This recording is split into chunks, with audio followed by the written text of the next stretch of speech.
warahmatullahi wabarakatuh. Waalaikumsalam. Waalaikumsalam warahmatullahi wabarakatuh. Selamat sore, salam sejahtera buat kita semua. Baik Bapak Ibu, ini sesi terakhir ya hari kedua. Mudah-mudahan 1 jam ke depan tetap semangat ya Bapak Ibu ya. Lalu 3 jam berikutnya kita lanjutkan besok jam 8 sampai jam 11 terkait dengan makan diklat penyusunan RTS. Jadi tadi Bu Isna ini sudah sampaikan salah satu tugas ya, kewajiban dosen adalah menyiapkan ya atau menyusun RTS. Jadi RTS ini dibuat ya, disusun secara mandiri ya, atau bisa juga secara vertikal. Karena diatur ya dalam permen ya, baik permen yang lama 2020 dan permen yang baru 2003 ya. Suaranya kurang jelas, Pak Tri. Suaranya kecil. Oh gitu ya? Iya. Kecil apa ya? Nah, sekarang besar, Pak. Sekarang lanjut, Pak. Ya ini saya rasa sampai tadi kayak enggak ya. Saya harus pegang ini berarti ya. Oke, baik. Iya, Pak. Baik Pak Asep ya, terima kasih ya diingatkan. Nah, jadi karena ini merupakan tugas dan tanggung jawab kita ya, maka sesuai amanat Prodi ya, berdasarkan kurikulum yang telah dirancang, yang telah disusun untuk kita semua ya, untuk menurunkan ya terkait dengan RPS yang racikannya itu betul-betul memberikan dampak ya pada luaran capaian pembelajaran akhir ya setelah mengikuti 1 semester ada mata kuliah kita. Jadi itu yang sama-sama kita ingatkan ya, termasuk saya ya Bapak Ibu ya. Jadi setiap semester sebelum dimulai pasti ada rapat persiapan ya perkuliahan, salah satunya adalah menyiapkan RPS. Nah, yang namanya RPS itu dinamis ya Bapak Ibu ya, bisa saja direvisi ya di pertengahan ya, atau bisa direvisi di tiap semester. Terkait apa ya? Bisa jadi terkait dengan tambahan referensi misalnya. Ya, referensi pendukung. Oh, ini lebih up to date, lebih relevan. Ya, bisa juga terkait dengan rumusan CPMK. Ya, kenapa?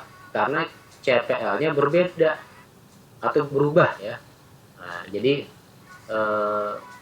kalau Bapak Ibu mengikuti ya Permen nomor 3 tahun 2020 itu kan ada lampiran rumusan CPL untuk sikap dan keterampilan umum. Nah, bisa jadi ya di prodi kita itu masih merujuk pada lampiran permen yang lama ya, atau masih merujuk pada rumusan CPL pengetahuan dan keterampilan khusus dari asosiasi prodi kita gitu ya. Nah, belum ada revisi ya perbaikan rumusan CPL sesuai Permen 53 tahun 2023, di mana Permen 53 tahun 2023 itu ya sudah mulai diringkas jumlah CPL-nya, sehingga beban CPL prodi di mata kuliah kita itu tidak terlalu banyak. Nah, kalau kita mengacu pada permen yang lama kan bisa jadi ya Bapak Ibu ya, jumlah CPL-nya itu antara 30 sampai 40 CPL. Nah, lalu dibebankan pada mata kuliah kita itu ya bisa sampai 7 sampai 10 CPL. Nah, sikapnya ada 2, keterampilan umumnya ada 3, keterampilan khususnya ada 2 ya, pengetahuannya ada 2, totalnya ada 10.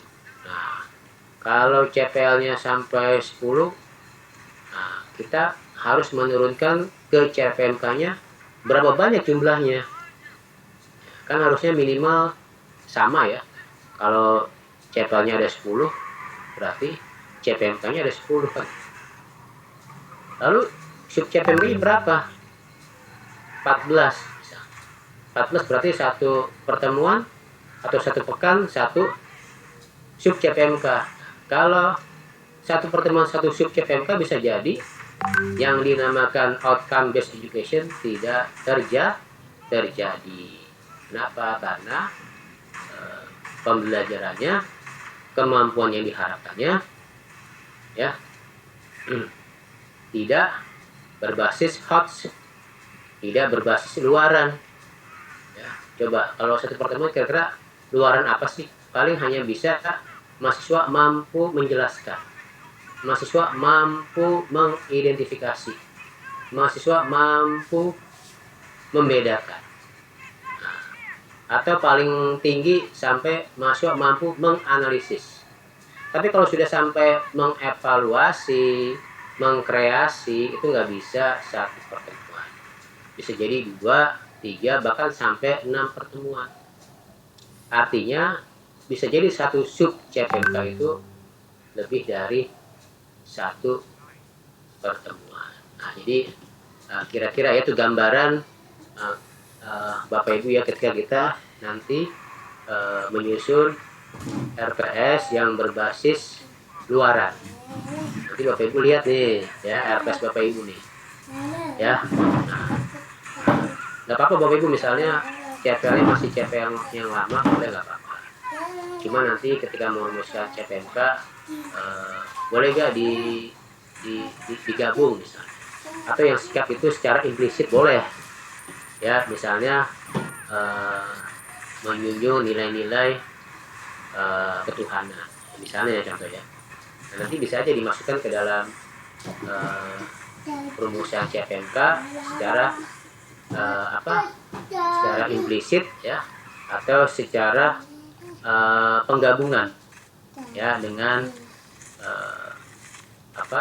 CPL pengetahuan atau CPL keterampilan misalnya ya Bapak Ibu ya. Baik, saya akan share screen ya Bapak Ibu ya, share screen ya materi kita, dan perlu saya sampaikan Bapak Ibu, jadi luaran ya, tagihan ya, jadi tagihan ya mata diklat kita ini adalah Bapak Ibu ya, jadi Bapak Ibu nanti kan bisa menyelesaikan tugas ya atau tagihan ini sampai dengan tanggal 9 Maret. Syukur bisa sebelum 9 Maret sudah diunggah di Outlook ya. Apa itu tagihannya? Di Bapak Ibu yaitu menyusun ya kembali ya. Jadi Bapak Ibu menyusun tidak dari awal ya, tapi menyusun kembali ya atau merevisi ya dokumen RPS Bapak Ibu ke dalam format dalam mata diklat ini, sekaligus melihat kembali kesesuaian antara CPL yang dibebankan pada mata kuliah dengan rumusan CPMK sampai rumusan sub CPMK. Nah, jadi saya ingatkan di awal ya Bapak Ibu ya, dengan menggunakan format yang tersedia ya, yang tersedia di nanti mungkin Bu Isna ini akan menyampaikan template-nya, tapi Bapak Ibu bisa juga mengakses sendiri ya di website LP3 ya. Jadi kalau saya bisa kan nge-link langsung sih. Enggak ya, harus tutup ya. Oke, kalau gitu balik lagi ya, nanti akan saya tunjukkan ya Bapak Ibu ya. Nah, baik,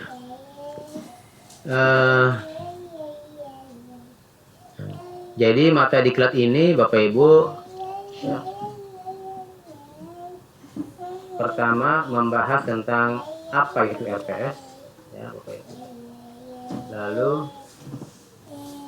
komponen RPS itu apa saja, langkah-langkah dalam menyusun RPS termasuk regulasinya ya seperti apa. Lalu yang terakhir kita nanti Bapak Ibu praktek ya, praktek. Jadi nanti Bapak Ibu ketua kelasnya sudah ada belum Bapak Ibu? Ketua kelas B nih Belum ada Pak. belum ada ya. Pak Asep mau jadi ketua kelas, Yang muda aja Pak. bapaknya yang nyaut ya tunjuk aja ya. Pak Sapir Pak. Jadi tugas ketua kelas itu enak ya, jadi hanya sebatas pada menentukan besok siapa yang akan tampil. Jadi saya minta mungkin ya maksimal 3 ya, 2 atau 3 lah yang tampil, menampilkan RPS yang Bapak Ibu pilih punya saja ya. Nanti kita bedah kira-kira RPS itu sudah koherensi kah ya, sudah punya relasi antara CPL, CPNP dan sub CPNP, termasuk muatan model pembelajaran ya yang apa. Nah gitu Pak Asep. Jadi nanti Pak Asep bilang gini aja ya, itu siapa besok yang mau tampil, Pak ini Pak ini. Jadi siap ya, tidak habis waktu ya, nanti siap ya. Oke, nah capaian pembelajaran atau pelatihan kita yang pertama Bapak Ibu ya, tadi sesuai deskripsi ya, nanti Bapak Ibu diharapkan mampu menjelaskan apa itu RPS termasuk apa dasar hukumnya. Lalu yang kedua dapat mengidentifikasi ya komponen RPS apa saja muatannya. Nah lalu yang ketiga ini ya, mengembangkan ya atau membuat atau menyusun satu dokumen RPS. Itu satu saja Bapak Ibu sesuai maksud yang diampu dengan komponen-komponen yang memuat pertama nih Bapak Ibu, integrasi atau dengan kandungan multidisiplin atau transdisiplin.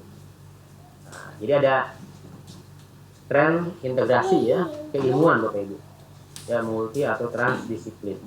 Yang kedua, bagaimana RPS Bapak Ibu itu diperkaya dengan hasil penelitian dan pengabdian pada masyarakat.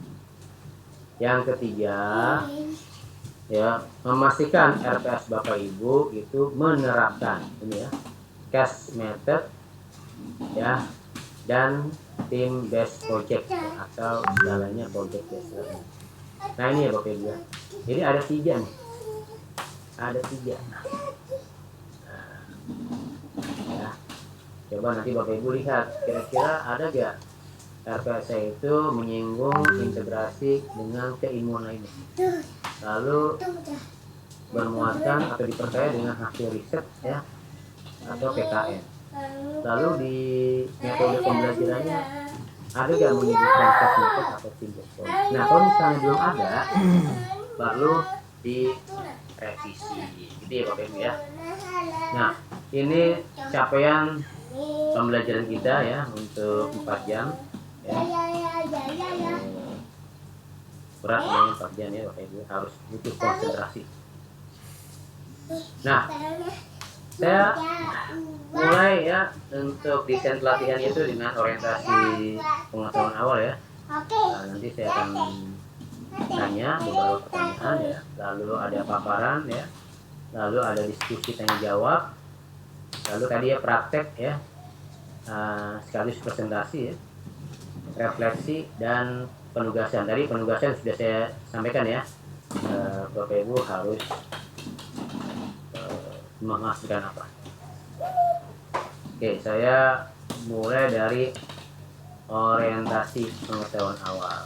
Saya akan bertanya pada Bapak Ibu ya, langsung saja biar kelihatan aktif ya Bapak Ibu.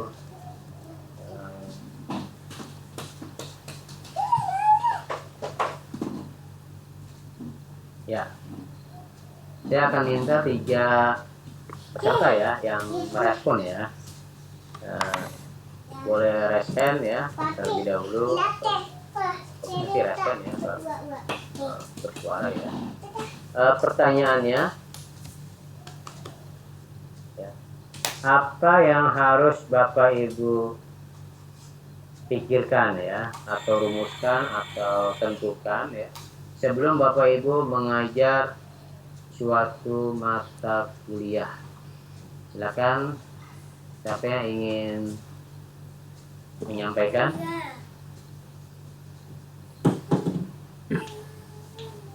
Saya boleh Pak Tri?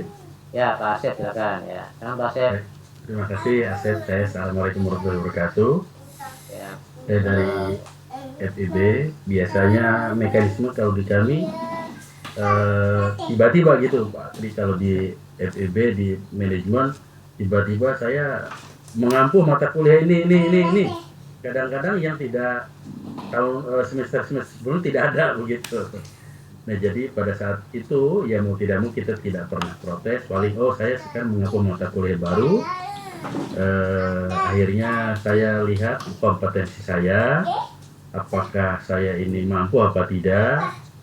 Setelah itu membaca buku-buku yang berkaitan dengan judul mata kuliah, misalnya umpamanya saya ditugaskan tentang mata kuliah strategic management begitu.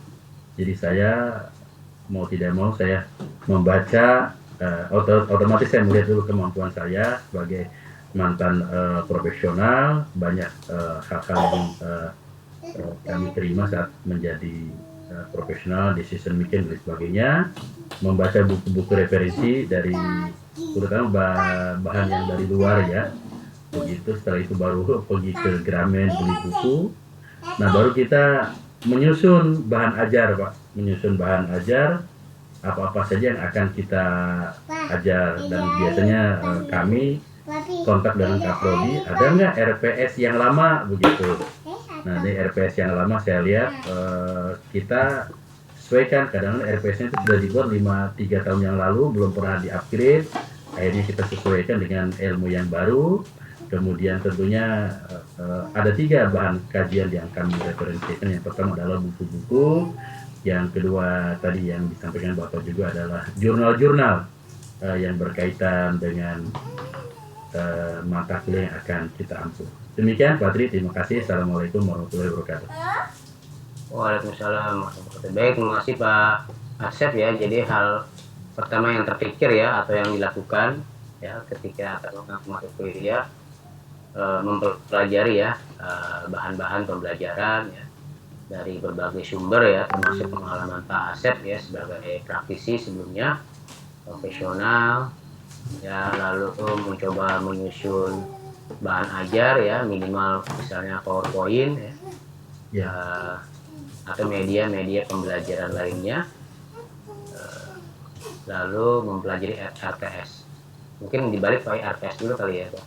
Iya betul. Ya, jadi maksudnya mempelajari RPS. Nah, memang gini Bapak Ibu ya, RPS itu yang tadi saya katakan ya, ada yang dibuat secara mandiri ya, perorangan. Ketika memang dia ditugaskan oleh prodi ya.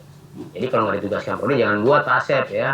Iya. Jadi ya, yang kedua bisa secara kelompok ya, tim ya. Nah tim ini juga ada penugasan juga oleh prodi. Jadi mata kuliah tadi misalnya strategic management ya, siapa koordinatornya, lalu siapa anggotanya.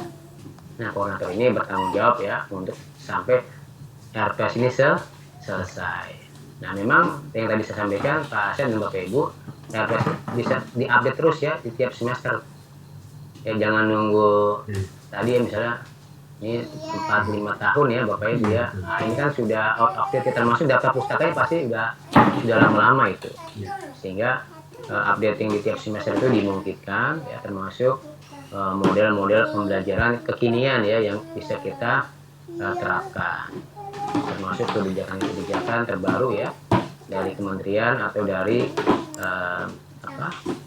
kebutuhan ya masyarakat ya, misalnya ya terkait bahan ajar yang akan kita gunakan. Oke ya, itu ya Pak Asep. Ada lagi selain Pak Asep yang ingin menyampaikan? Permisi Pak. Nah itu ada yang dehem siapa tuh? Bu siapa tuh? Bu Hani ya, Bu Hani. Bu Hani dari mana Bu? Saya dari Stisip Bekasi Kampus Cilengsi Pak. Sisip Bekasi Kampus Cilengsi. yang di bawah itu Bu ya, jembatan Bu ya. Iya betul Bapak. Oh, saya hampir tiap hari lewat situ Bu. Iya. Ya, ya oke.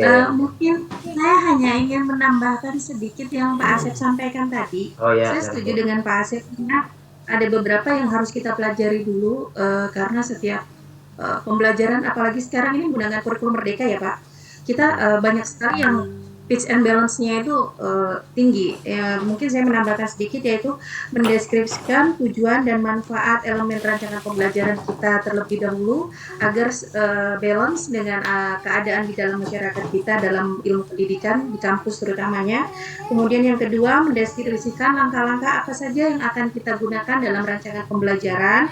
Terus yang ketiga, mengembangkan rancangan pembelajaran sesuai dengan kebutuhan yang sedang berjalan saat ini. Mungkin itu saja dulu Pak. Nah, baik, terima kasih ya Bu Hani ya. Jadi menambahkan muatan. Jadi intinya Bapak Ibu ya, yang terpikir ya kemasannya ya rencana pembelajaran ya.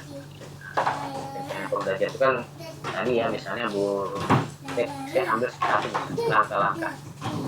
Nah, langkah-langkah pembelajaran ini perlu dijelas lagi ya, misalnya Bu Hani ya. Apakah ini menyangkut sintaks pembelajaran pada sebuah model pembelajaran. Misalnya kita menggunakan model cash method gitu ya. Nah, cash method itu kan ketika Bu Hani terapkan itu kan ada sintaks, ada langkah-langkahnya. Ya, nah, misalnya contohnya ya orientasi peserta didik terhadap masalah. Jadi dikenalkan dulu tuh masalah, kan bicara case ya, kasus apa yang akan dibahas diperkenalkan. Ya, lalu langkah kedua misalnya ya, organizing ya atau pengaturan kelas pembelajaran ya, misalnya membagi kelompok. Misalnya gitu ya Bapak Ibu ya.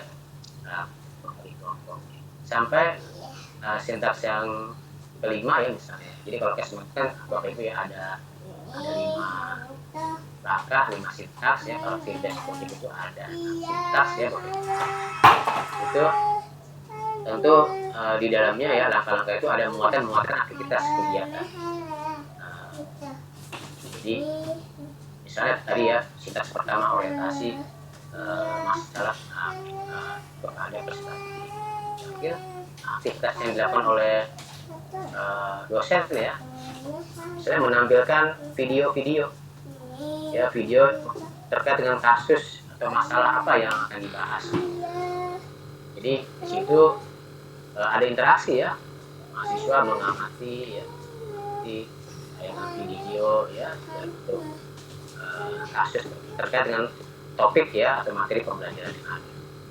Lalu ada pertanyaan kan gitu. Nah, jadi kegiatan berikutnya ada pertanyaan yang ditanya kepada peserta didik atau mahasiswa, lalu mahasiswa merespon. Nah, jadi kalau bicara model ya kita, tapi di dalamnya ada metode, kan ada diskusi, ada tanya jawab, ada ceramah ya. Jadi Bapak Ibu, ceramah itu termasuk metode yang tidak bisa kita tinggalkan. Ya, tetap ya kita ajar dengan metode ceramah tapi tidak menjadi dominan. Ya, di dalamnya tentu ada diskusinya, ada tanya jawabnya, ada demonstrasinya, ada role play-nya, ya. Tapi dikemas dalam sebuah model ya, model kesatuan sintaks. Nah, jadi kira-kira gitu ya Bu Hani ya, penguatan ya. Kan tadi Bu Hani menyampaikan mendeskripsikan langkah-langkah belajar. Nah, itu harus clear ya Bu Hani ya. Jadi kalau bicara KBM berarti kan di dalamnya ada sintaks model pembelajaran yang kita. Oke, saya lanjut pertanyaan kedua ya. Ya. Jadi Bapak Ibu, intinya apa yang disampaikan oleh Pak Asep dan Bu Hani itu terpayungi dengan apa yang disebut tadi ya, RPS. Nah, oleh karena itu pertanyaan berikutnya atau yang kedua adalah apa yang Bapak Ibu ketahui tentang RPS? Ya, silakan. Yang ingin merespon, apa itu RPS? Ya, siapa Pak? Siapa tuh? Nggak jadi ya? Ya boleh Pak. Ah, ya. Pak Muhammad Iman ragu-ragu nih ya. Iman Pak. Ya, mau ngomong tadi udah on cam. Iman. Ya. Ya, silakan Pak Iman ya. Dari mana nih Pak? Kedengaran nggak? Ya, dengar Pak. Ya, saya dari Uhamtua Pak. Sebenarnya kalau ngelihat RPS yang ada di pikiran saya adalah target apa yang kita harapkan dari pembelajaran yang kita berikan ke mahasiswa. Apakah itu mereka nanti ahli dari sisi teoretikal atau praktikal. Nah, untuk mencapai itu semua, maka metode pembelajaran yang pas baru kita desain. Nah, ketika kita desain pembelajaran itu, kalau saya melihat harus benar-benar up to date dan sesuai dengan zaman. Jadi, kayak misalnya saya semester lalu mengimplementasikan mahasiswa saya, selain dia jago dari sisi perbankan yang dipelajarin, mereka juga harus mampu menggunakan teknologi yang ada. Jadi ketika saya selesai itu dari kampus menyampaikan ke depannya mahasiswa kita harus jago AI. Saya bilang saya sudah selesai, mahasiswa saya udah memakai itu. Misalnya mereka selain presentasi secara verbal, mereka bisa membuat presentasi secara video yang mereka buat dari artificial intelligence. Jadi salah satu outcome-nya dari itu, mereka jago presentasi dan juga bisa mereplikasikan presentasi mereka itu dari video AI yang mereka bikin. Jadi kalau misalnya kayak gini, saya dulu beberapa kali merekrut tim, selain mahasiswa yang saya interview itu dia jago dari sisi perbankan, tapi mereka jago nggak aktualisasikan ilmu mereka itu ke IT yang paling up to date zaman sekarang. Misalnya AI-nya, sistemnya, bagaimana memakai yang di luar yang biasa diajarin kampus. Nah itu yang memang yang kita pilih memang dari kampus-kampus top yang mau nggak mau bisa dibilang sebenarnya bukan top, karena mereka dari dosen mereka itu memang mengajari mereka Pak, di mute ya.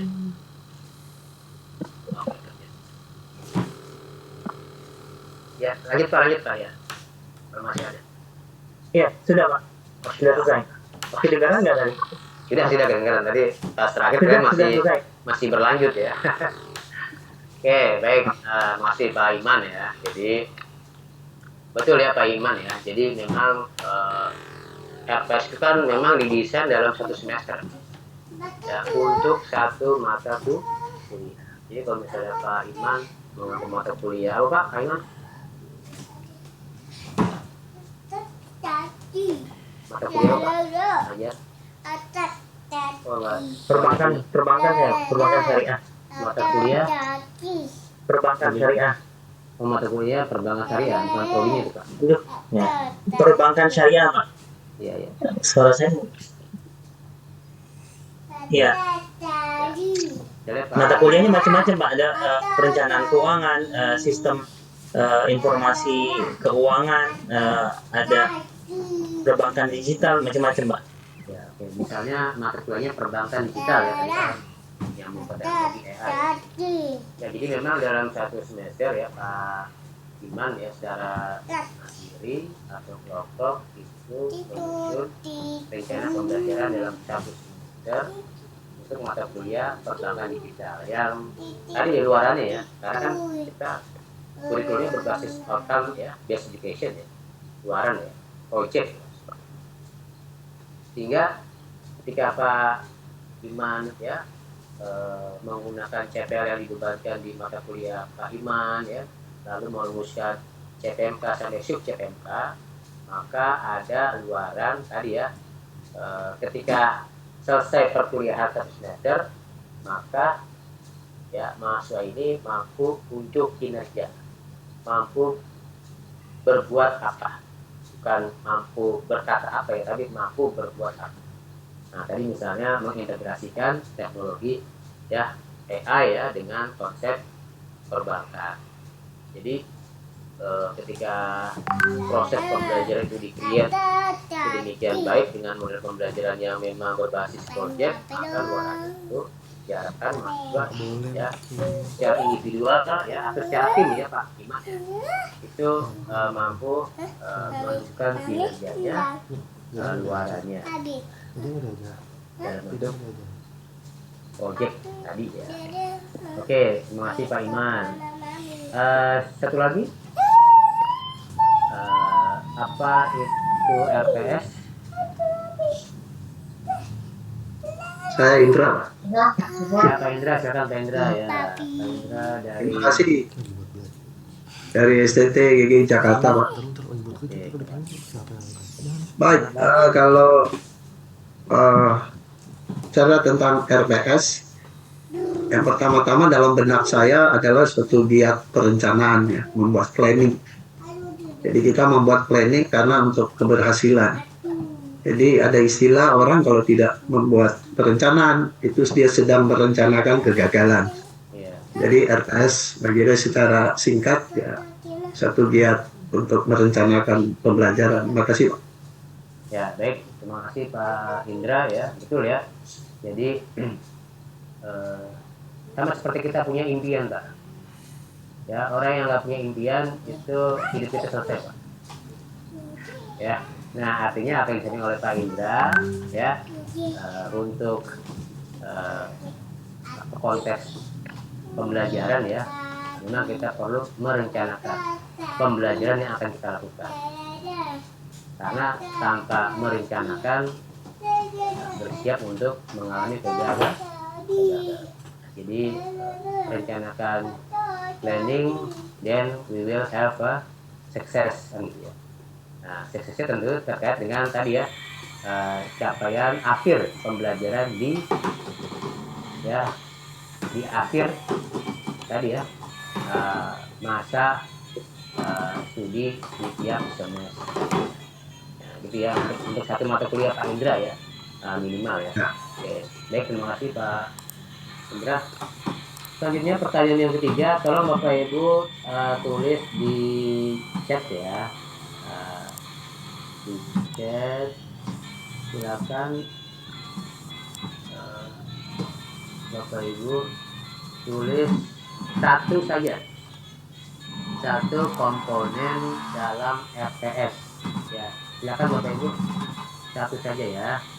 Kalau sudah jawab satu, udah satu, jangan berulang-ulang ya dijawab ya. Satu saja ya. Oke, siapa nih? CPMK ya. Sudah ya, CPL Prodi ya. Pokok bahasan. Ini muat ini. Ini Pak Febrianta jangan banyak ya Pak Febrianta ini. Selesai ini ya. Oke, Bu Ruth, referensi. Bu Jessica, topik mingguan ya, nggak apa-apa sih baca. Bu Tahiyatul, indikator. Bahan tes, bahan kajian. Oke, CPMK udah tadi ya. Bu Kandra, metode. Bu Ani tadi sudah ya. Waktu, referensi sudah ya. Identitas ya. Oke, deskripsi mata kuliah ya. Oke, tadi referensi pustaka sama ya. Evaluasi ya. Jadwal tadi ya. Waktu ya. CPL sudah nih. Strategi tadi sama dengan metode ya Bu Enda. Oke, yang beda saja saya baca. Waktu sudah. Kriteria penilaian ya. Oke. Ini oke, dosen pengampu ya, ada ya. Itu identitas ya. Identitas APS. Bobot penilaian sub CPMK ya, tadi ada CPMK, ada sub CPMK, media pembelajaran ya. Pengukuran. Oke ya, jadi Bapak Ibu sudah mengenali ya komponen RPS apa saja ya. Tentu diharapkan nanti Bapak Ibu bisa memahami lebih dalam, mendeskripsikan tiap-tiap komponen dalam RPS. Ya, jadi ya untuk responnya. Yang terakhir Bapak Ibu, kira-kira urgensi menyusun RPS Bapak Ibu. Ya, kira-kira apa sih urgensinya menyusun RPS? Ya, silakan Pak Safir ya, oke. Oke, mungkin saya singkat saja. Untuk urgensi penyusunan RPS adalah penyamaan persepsi antar satu pengampu dengan pengampu lainnya berdasarkan kebutuhan industri atau berdasarkan kebutuhan stakeholder. Ini seperti itu sih, Pak Tri. Oke, masih Pak Safir ya.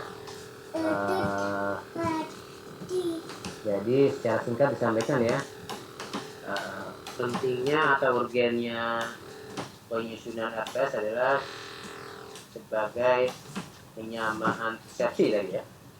Antar siapa? Antar dosen ya, antar dosen. Sebenarnya berlaku juga ya Pak Safir ya untuk mahasiswa ya. Gitu. Karena RPS ini kan harus disampaikan kepada mahasiswa. Ya, jadi memastikan bahwasannya pengajaran kita, pembelajaran kita itu tidak keluar rel ya. Jadi saling mengingatkan ya, saling menguatkan, tidak keluar rel ya. Di kelas kita dengan mahasiswa, lalu kelas kita dengan dosen lainnya, yang bisa jadi satu matematiknya diambil oleh 2 atau bahkan 3 dosen lain. Nah ini yang tidak boleh terjadi ya Bapak Ibu ya. Nah, saya misalnya di kelas Pak Safir ini lebih berat dibanding pakai Pak Asep. Akhirnya besok-besok namanya Pak Asep aja sudah, nggak berat ya, nggak banyak proyek ya misalnya gitu ya. Justru tantangannya kan harusnya master proyek. UTS-nya Pak Safir proyek atau uraian, ya.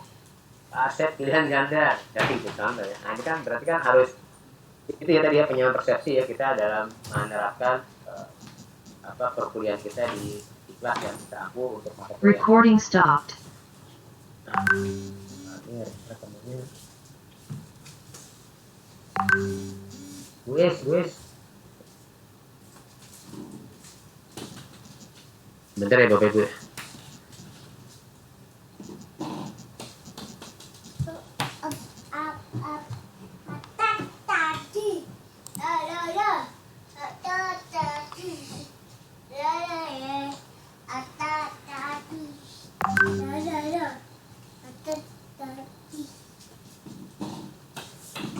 Oke, baik.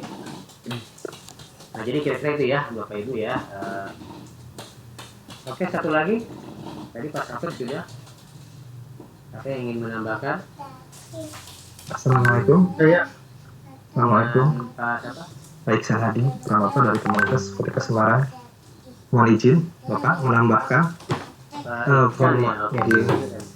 rencana pembelajaran semester ini merupakan komponen penting ya, khususnya bagi kami monitoring evaluasi untuk memantau sejauh mana pelaksanaan hingga pemenuhan program belajar mengajar di antara para dosen dan timnya, sehingga kita bisa lihat bagaimana standar mutu pendidikan telah berlangsung, kemudian kita bisa mengecek kembali sekaligus melakukan evaluasi berbagai kekurangan yang kira-kira ada untuk kemudian dilakukan tinjauan kembali atau suatu rapat evaluasi dan tinjauan agar proses belajar mengajar dan kendala ini bisa terpantau dan bisa diperbaiki pada kurikulum atau pada tahun ajaran baru kemudian. Tentu saja dokumen-dokumen penting itu juga diperlukan dalam rangka akreditasi maupun AMI ya, audit mutu internal begitu. Terima kasih. Assalamualaikum warahmatullahi wabarakatuh. Waalaikumsalam. Seperti Pak Lisan ini kalau tidak pimpinan prodi unit mutu.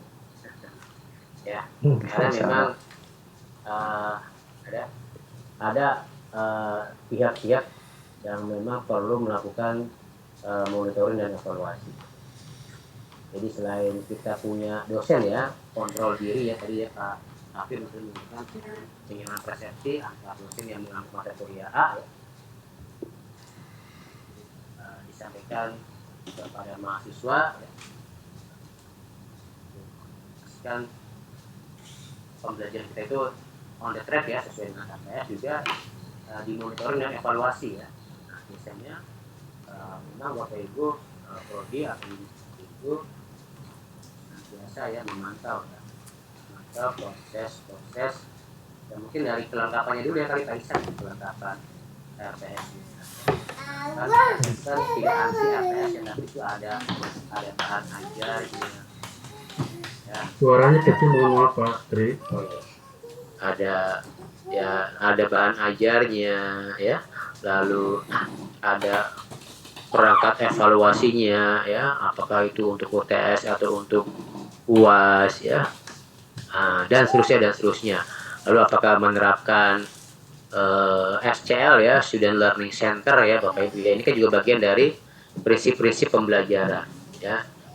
Jangan sampai nanti ketika di Monef ya, Pak Asep itu metodenya ceramah ya dari awal sampai akhir gitu kan ya. Nah ini kan tidak boleh terjadi. Jadi ada interaksi ya, dan sesuai dengan RPS yang digunakan.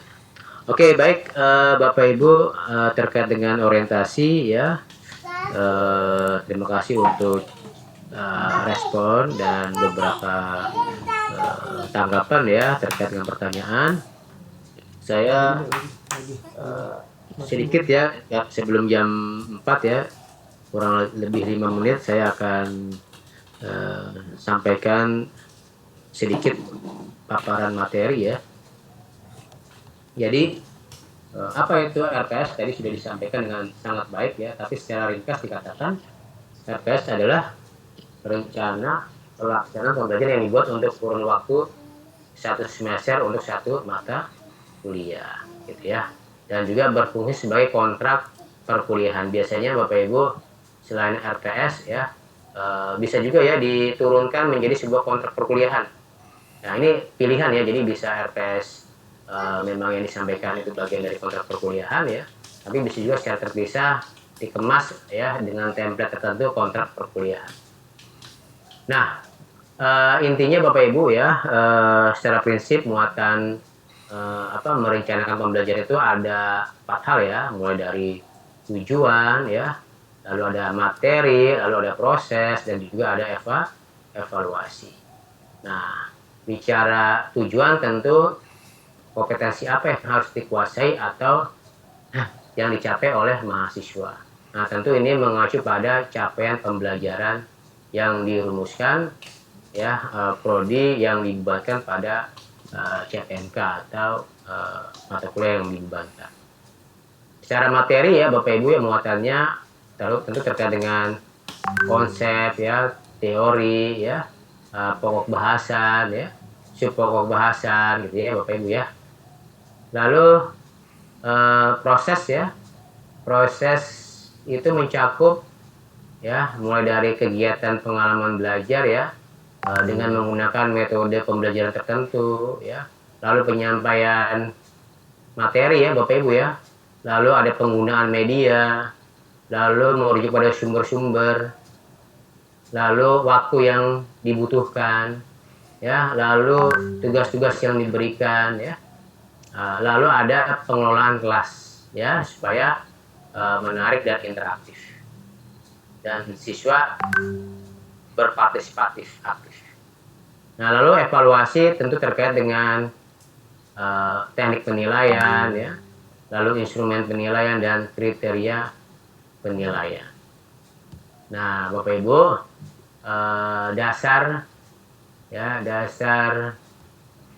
hukum ya terkait dengan penyusunan RPS ini ya, saya coba bandingkan ya Permen 3 2020 dengan Permen 53 tahun 2023 ya. Nah, nanti kita lihat seperti apa ya Bapak Ibu ya.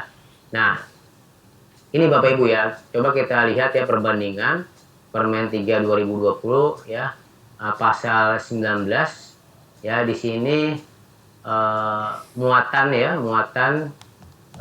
RPS ini ada 9 ya Bapak Ibu, ada 9 ya, A B C D sampai I ya, ada 9 komponen ya. Ini istilahnya paling sedikit, minimal ya, minimal ya, mulai dari nama prodi ya, ini bicara identitas ya, nama dan kode mata kuliah, semester, SKS, dan nama dosen pengampu.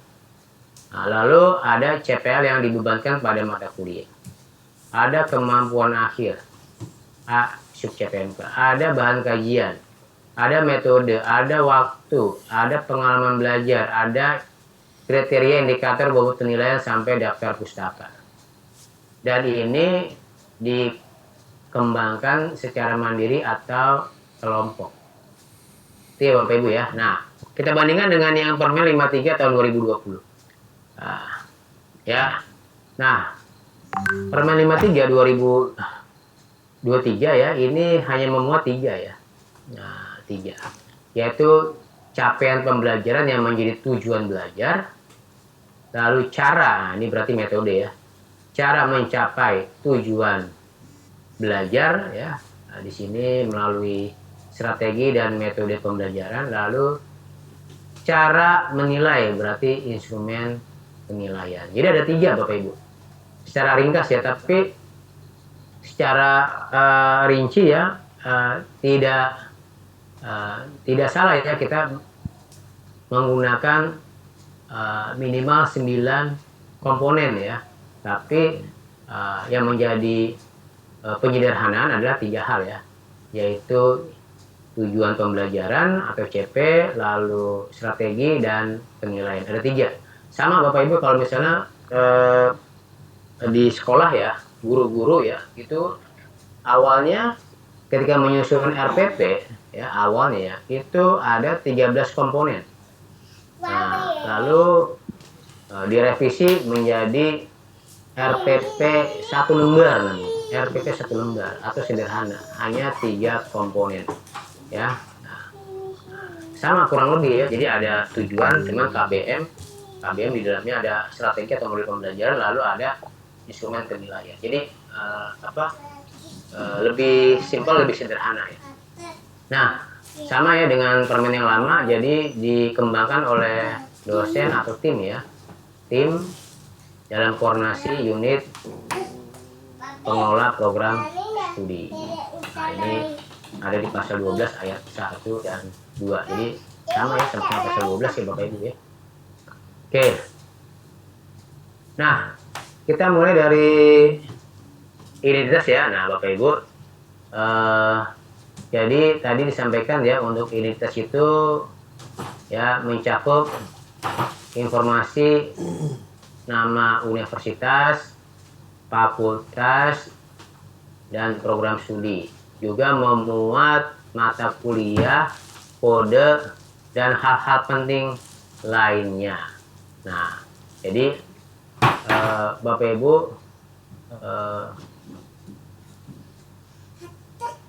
komponen yang perlu ya dikembangkan ya terlebih dahulu ya, tadi ya, identitas, RPS pada mata kuliah. Baik, Bapak Ibu, karena waktu ya, jadi untuk paparan berikutnya ya kita lanjutkan esok hari ya.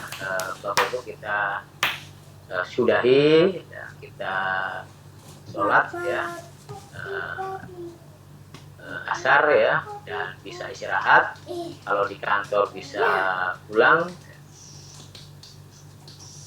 Lalu kita ketemu lagi ya, kalau sudah selesai ya urusan bisa pulang. Kalau belum ya lanjut Pak ya, jangan ditinggal ya.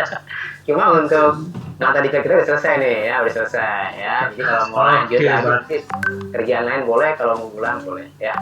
Baik, demikian Bapak Ibu, kurang lebihnya mohon maaf ya.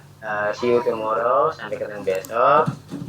untuk 3 jam berikutnya. Pak Asep jangan lupa tentukan ya 3 ya